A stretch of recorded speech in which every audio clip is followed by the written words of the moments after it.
Remember when you were making out with your first girlfriend, and you came right as she touched your leg? It was me, Barry. I jerked you off at super speed so it'd seem like you nutted at just a woman's touch! What's going on, y'all? It's your boy, the dude, the guy, the man! Watu Kami, and today we're gonna be talking about the biggest ops in cartoon history. Now, being that everybody and their mom is talking about Black Air Force characters, I didn't want to talk about savages or anything like that specifically. I kind of just want to talk about the people who can be savages, but also the people who are just annoying, people who are just hating for the sake of hating, people who are seemingly only around just to see the people or person that they hate solely to just have the worst possible existence. Just some hating ass niggas, bro. That's what we're going to be talking about today. Like I told y'all before, I'm going to be trying a couple of different things to see what sticks, and if enough people watch it, if enough people like it, of course I'm going to go into part 2, part 3, part 4. I have an entire list of people I want to talk about, but we're going to limit it only to like a couple of people for this episode and see where it goes from now on. Also, I couldn't help but notice that like only 1% of the people who watch my videos are subscribed. So for the 99% of you guys that are watching my stuff and aren't subscribed, you can have one of these right there. Take that, put it in your mouth. Unless you subscribe, in which case I'll retract that graciously.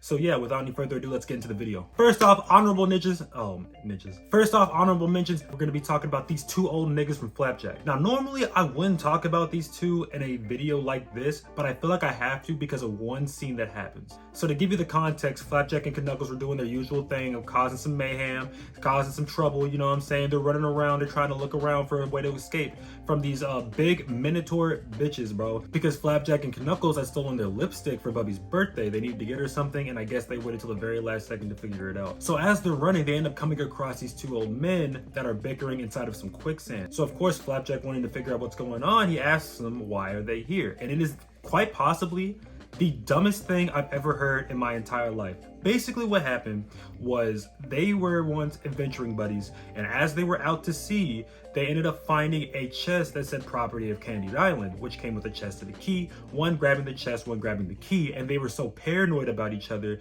they refused to give the other their item, hence never opening it up. Now, as they are bickering and trying to run around or whatever, they end up getting stuck in some quicksand that they were stuck in for 50 years because one of the guys did not want to grab the twig in fear that the other one would take his key and keep the treasure to himself. He kept himself and him in quicksand for 50 years off of some petty shit, bro. And that wasn't even the reason why I wanted to put it on the list. The biggest reason why I wanted to put it on the list is because Flapjack asked them to be nice to each other. And the first thing this motherfucker says is this. Say something kind to each other. Richard? Picture comes from your heart. I always wanted to show you a surprise funeral. Now, I know to y'all it may not be that big of a deal, but for little me that was like 7, 8, 9 years old watching this episode, and this dude basically saying, hey dog, all I want in this world is to pack your ass the fuck up when you're not paying attention. And meaning that as a compliment is crazy to me. All right, now, so the next person I want to talk about is motherfucking Randall from Recess, bro. The squealer. That rat looking ass nigga, bro. That red-headed, big lipped having, butt-toothed bitch. Randall. For those of y'all who don't know, Randall is this one snitch character. His whole thing is going around eavesdropping and trying to find little scoops to give to his teacher. I forgot her name. I think her name was like Miss Finster or something like that. To give her intel on students so that she could put them in detention. And as a reward, I think she would like give him cookies or something, which didn't make sense to me because what kid can't get a hold of cookies at that fucking age, bro? You in 4th grade, man. I was getting cookies by accident, dog, which I always thought was crazy to me, bro. I always thought there was something in those cookies because ain't no way I am jeopardizing my entire school life for some fucking cookies, bro. They have to have some of that za in there, bro. They gotta be some magic cookies or something, bro. And the way he would do it would always be really, really fucking creepy. Like he would be hiding in some trash cans. He would have this thing, I forgot what it's called, bro, but it would have like a headset into like a megaphone that could like pick up anything, bro. And there would be episodes where he would be eavesdropping on chicks and their little areas or little hideouts and shit, and would get caught and run away. Or if running away wouldn't work, he would just get caught and then people would threaten to beat him up, and he'd be like, oh man, I learned my lesson, I won't do it again,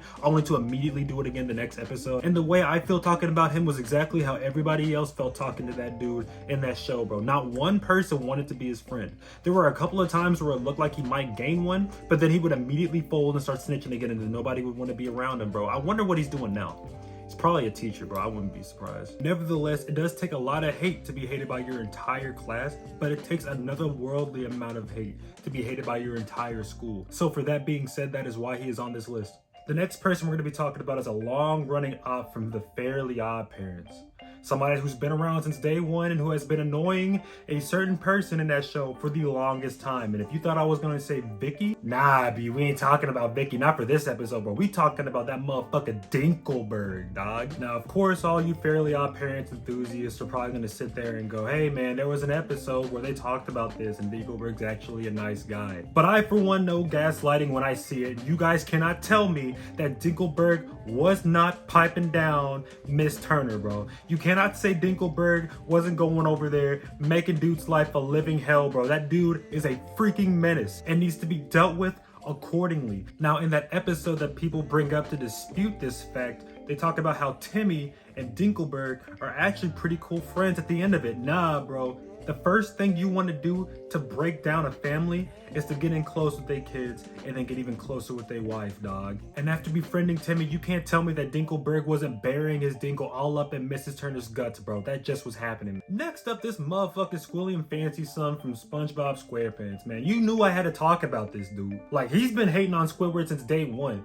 If it wasn't Swiper, if Swiper wasn't the first op, it would be Squilliam, bro, because I've known this nigga since I was 5. And he has been on Squidward's nutsack for so long, I was certain they were going to start dating, bro. Like, it was giving off that weird vibe of, you know, oh, they only make fun of you because they secretly like you type shit.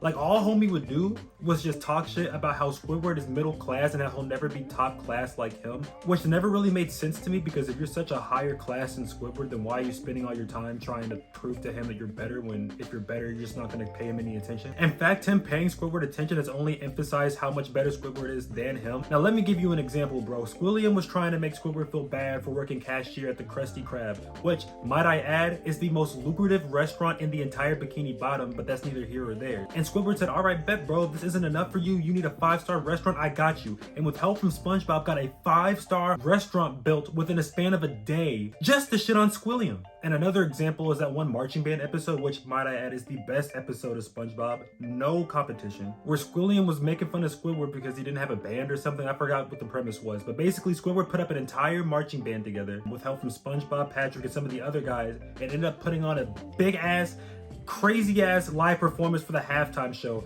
Quite possibly the best halftime show ever. A halftime show so good, Squilliam had a fucking heart attack, causing Squidward to dance on that nigga grave, bro. These niggas hate each other. And now, being that in both of those Squilliam did not come out on top, it was the biggest example of an opposition helping you grow from the inside and the out. And last but not least, I could not make this video without talking about the motherfucker, the biggest op I think I know in any show, this nigga Reverse Flash, man. After all the research I've done on this nigga, I don't think there has been anybody close in cartoons, and definitely maybe 2 or 3 people in live action, that have been able to even get close to how much of a hater this dude is. And because I love y'all so much, I'm gonna go into some detail. So for those who don't know, Eobard Thawne, aka Reverse Flash, is the nemesis of the Flash, Barry Allen. Now, the reason why he hates him so much is because at a time, him and Flash went against each other, and Flash stops him. And this motherfucker was so mad, he went back in time to try to kill Barry,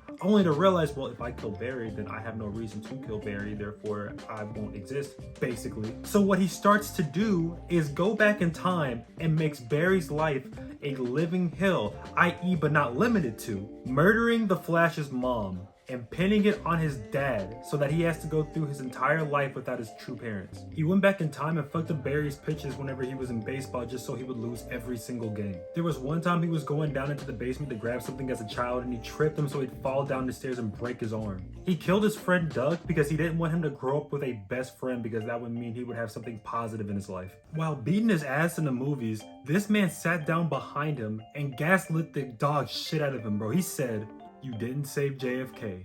You didn't send Hitler to art school.